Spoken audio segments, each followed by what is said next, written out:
Coucou, coucou, coucou, coucou, coucou, coucou, coucou, coucou, coucou, coucou, coucou, Ilana. J'avais envie de commencer la vidéo par un coucou, coucou. Voilà, ça m'a inspiré ça. Alors, petite vidéo de témoignages et de remerciements. Alors, je vais essayer de faire ça de façon concise.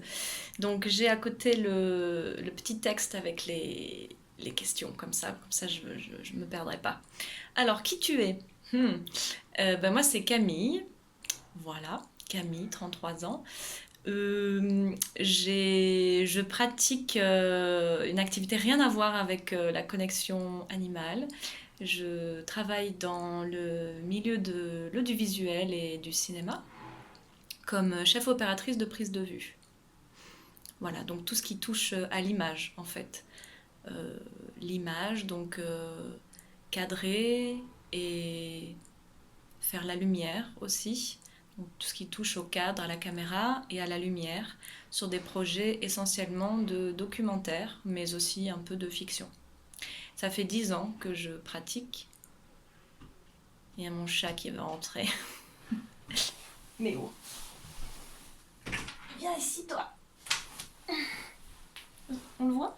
Oui, on le voit. Viens dire bonjour Méo. Tu viens dire bonjour Méo. Tu viens dire bonjour. Tu viens dire bonjour. Ah Ilana. Coucou Ilana.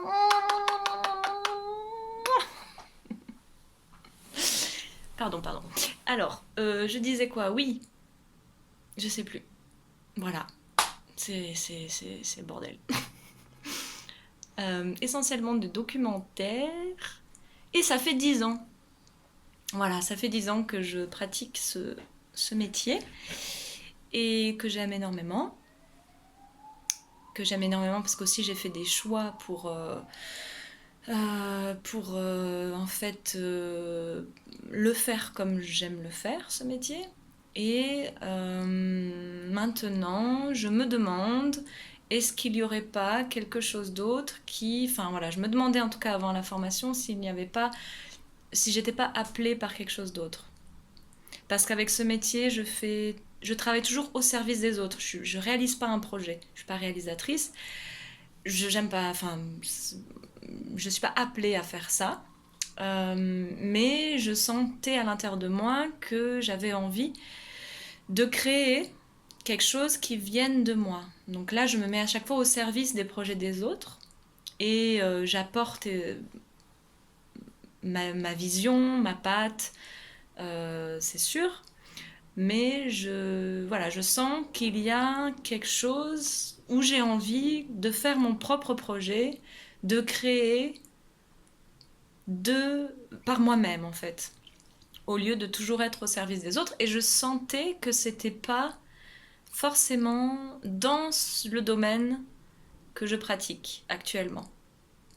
Voilà, j'avais un petit peu ces éléments-là avant de commencer la formation avec Ilana, et donc du coup ça en vient à la question, tes doutes de début de formation. Eh bien mes doutes de début de formation c'était est-ce que c'est... Comment dire? Est-ce que c'est fait pour moi? Est-ce que ça va m'amener à quelque chose? Oui. Est-ce que c'est fait pour moi en fait? Parce que voilà, j'étais complètement inconnue, enfin complètement, oui, inconnue à ce genre de pratique. En tout cas, de pratique dans le milieu professionnel. J'espère que c'est clair. Donc ces doutes, c'était un petit peu ça, ouais. C'était est-ce que c'est fait pour moi? Est-ce que ça va m'amener à quelque chose? Est-ce que c'est ce que je recherche? Et puis aussi, il pouvait y avoir des doutes plutôt liés au lâcher-prise. Est-ce que je vais y arriver? Est-ce que je vais recevoir des messages? Est-ce que je vais pouvoir le faire à des personnes que je ne connais pas? Des personnes extérieures? Voilà, il y avait un peu toutes ces questions. Ce que tu as appris. Ce que j'ai appris...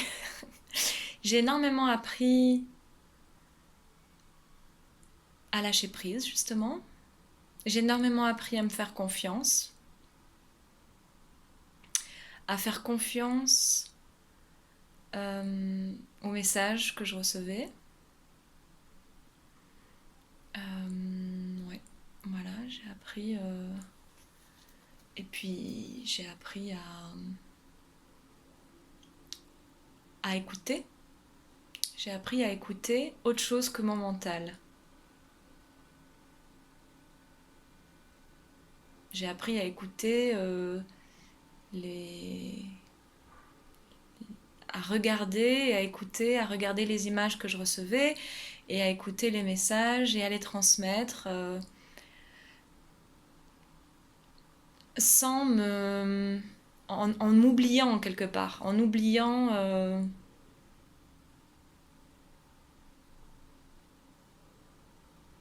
pas en oubliant qui je suis, mais en laissant pleinement la place à ces messages. Donc, ce qui demande quand même un certain lâcher-prise.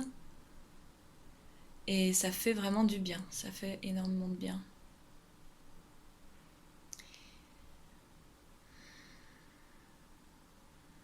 Et puis j'ai aussi appris à connecter avec d'autres personnes qui sont dans le même cas que moi. J'ai appris, enfin voilà, c'est pas forcément appris, mais c'est plus de l'expérience du coup, à connecter avec ces personnes-là, à échanger autour justement de nos doutes, à faire confiance aussi à des personnes extérieures que je connaissais pas forcément avant. Et ça a créé des liens très forts. Et oui, là, ça me fait monter l'émotion. Ça crée comme une famille. Comme une famille. Où on échange, on discute de nos soucis, de nos doutes, de nos questionnements. On parle de nos réussites aussi. Et j'ai gardé, même après la formation, contact avec, voilà, avec certaines personnes. Et c'est vrai que c'est chouette de pouvoir se dire que ces personnes-là sont toujours là, même si la formation est terminée. Bah, ça continue encore un petit peu en fait. Voilà. Alors ce que je vais en faire, eh ben, j'espère bien en faire un métier. J'espère bien trouver la porte de sortie que j'espérais pour changer d'activité. Pour le moment, ça se fait petit à petit. Je continue toujours les tournages, mais je sens une lassitude quand même qui s'installe de plus en plus. Bien que, bien que tant que les projets en fait de mes tournages sont des projets intéressants et qui me parlent, je continuerai à en faire de toute façon. Mais je sens très bien qu'il y a une possibilité de déplacer aussi mon énergie. Et d'ailleurs, je vais monter une structure en association avec mon compagnon. En fait, la formation a vraiment permis d'accélérer ça. Et ça c'est aussi hyper important. Parce qu'en fait, on est tous dans une dynamique. Quand on arrive à la fin de cette formation, on est dans une dynamique tellement, tellement grande, tellement rapide. Les choses se mettent en place et puis on discute, on voit qu'il y en a qui ont déjà mis en place des choses et donc ça donne envie aussi de mettre en place pour soi. Donc ça accélère, c'est vraiment un accélérateur de particules comme ça. Et à la fin de la formation, j'avais et j'ai toujours, du coup, je suis portée par ce dynamisme. Et donc ça m'a permis de propulser ça dans dans ma sphère privée. Et comme avec mon compagnon, on parlait déjà de nos pratiques, parce que lui aussi a une activité dans le milieu de l'audiovisuel, mais à côté de ça, de son côté, il a développé une autre pratique qui n'est pas la connexion animale, mais qui est retrouver son animalité. Euh, il aide à retrouver, il aide les gens à faire exprimer leur corps et donc à retrouver une certaine animalité. Donc il y a aussi des choses qui se regroupent. Donc on a décidé voilà, de développer notre structure et ça a vraiment été permis de s'accélérer grâce à la formation. Et voilà, je reste dans cette dynamique de vouloir mettre ça en place en fait, parce que c'est là, parce que c'est oui, c'est juste c'est là et c'est concret, c'est tangible, c'est accessible. Et ça, j'aurais jamais pu le mettre en place aussitôt. En quoi, 5 mois de formation, pouvoir mettre en place déjà une structure comme ça, alors qu'il y a 5 mois, je savais même pas que j'allais faire que j'allais faire une formation en connexion animale. Je cherchais une formation à faire voilà, pour m'intéresser à autre chose, pour sortir de mon cercle d'activité principal, me chercher autour du massage, autour des massages énergétiques ou du massage physique. Mais bon, voilà, je ne pensais pas du tout à la connexion animale, à la communication animale. Donc en 5 mois, en 6 mois, il y a quand même énormément de choses qui se sont faites, qui se sont passées, des déclics qui ont été faits et une accélération de dingue. Ouais. Ce que cela t'a apporté dans ta vie en général et ce que ça a changé pour toi. Ben, je crois que ça a changé aussi le fait de pouvoir... je sais pas, ça rejoint cette idée de confiance, de se faire confiance. C'est quand même... quand on accepte de se faire confiance, quand on reçoit des messages, en fait, on passe tellement un cap que ça me permet maintenant, aujourd'hui, de pouvoir justement parler, faire cette vidéo de façon hyper calme et sereine, ce que j'aurais pas pu faire il y a 5 mois, quoi. J'aurais préparé des réponses à ces questions sur un petit papier avant, j'aurais essayé de retenir les différents points pour pouvoir... bon voilà, j'ai lancé la vidéo et puis je le fais de façon en direct, quoi. Mais voilà, ça permet ça aussi, la connexion animale, ça permet de se faire confiance et d'être dans un moment présent et dans un lâcher-prise.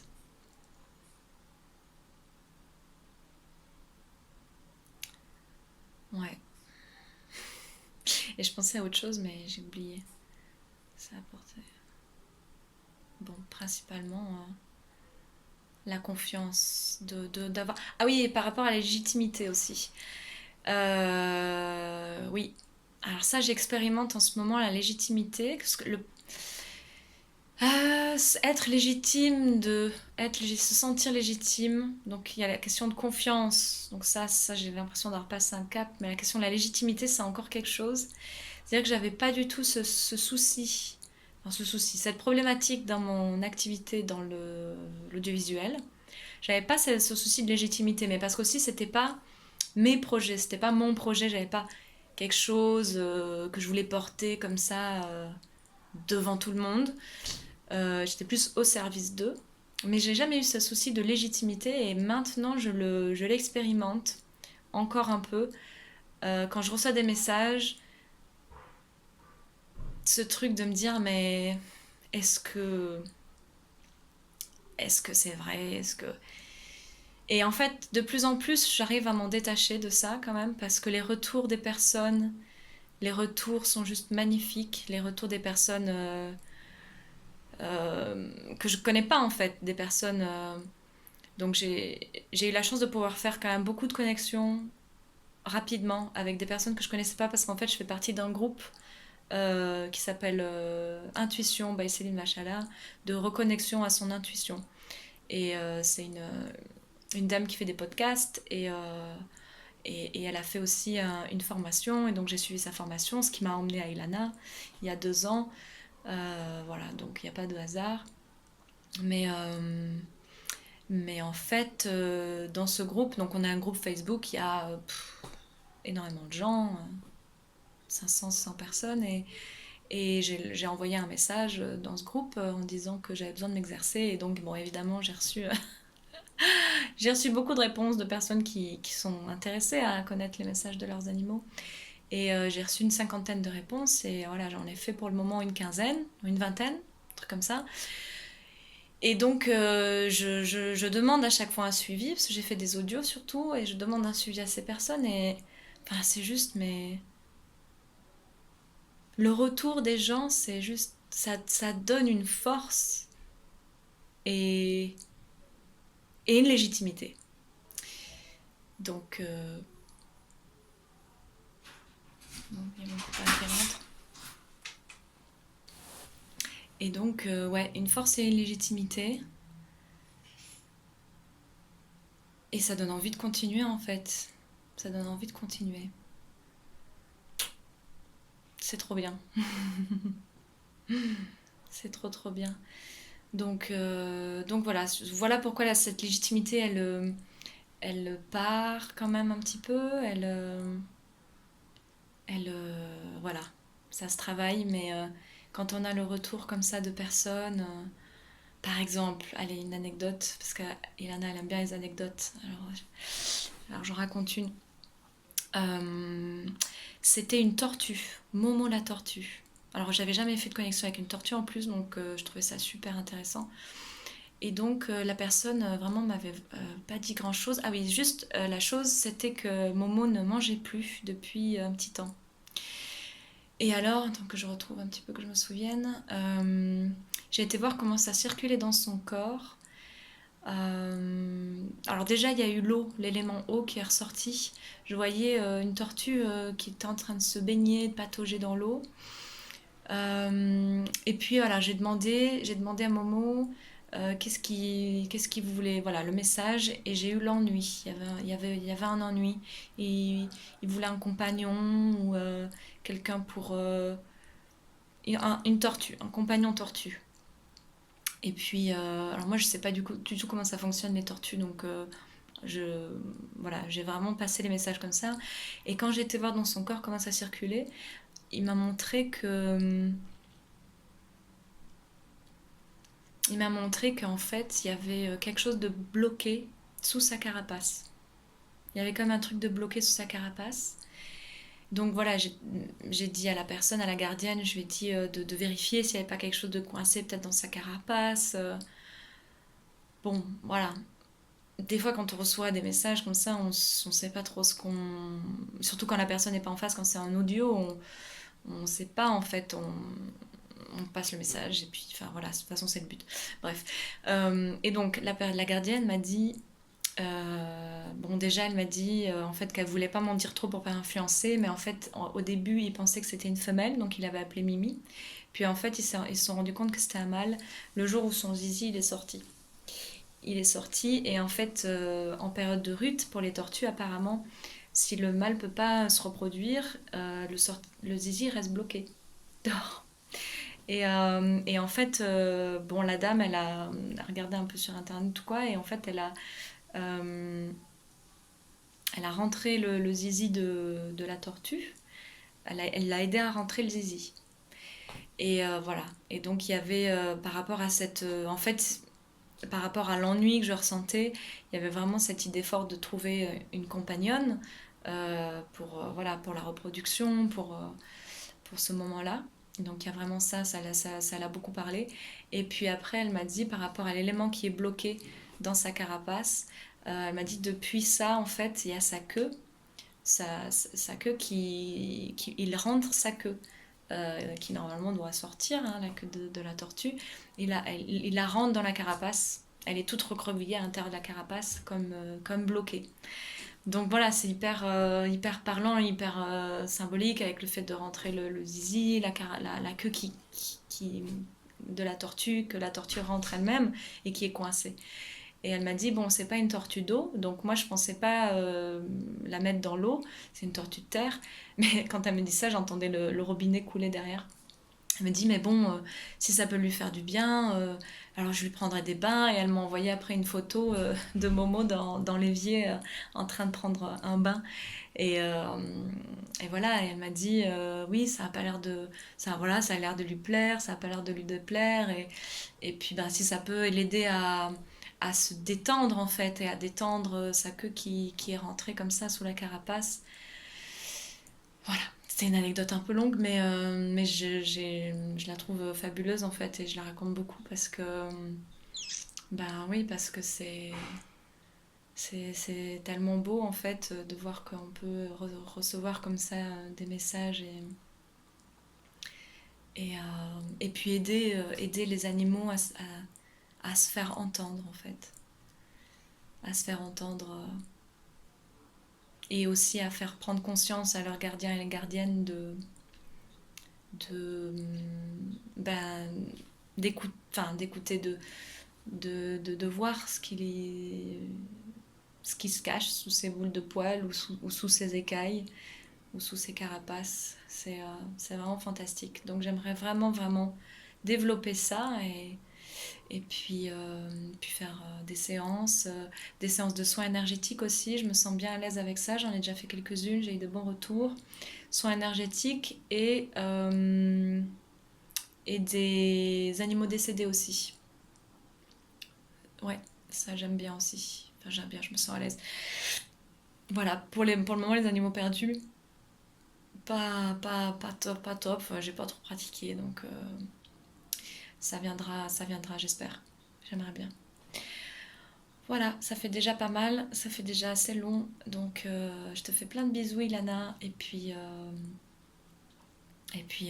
à bientôt de toute façon, j'en suis sûre. Bisous.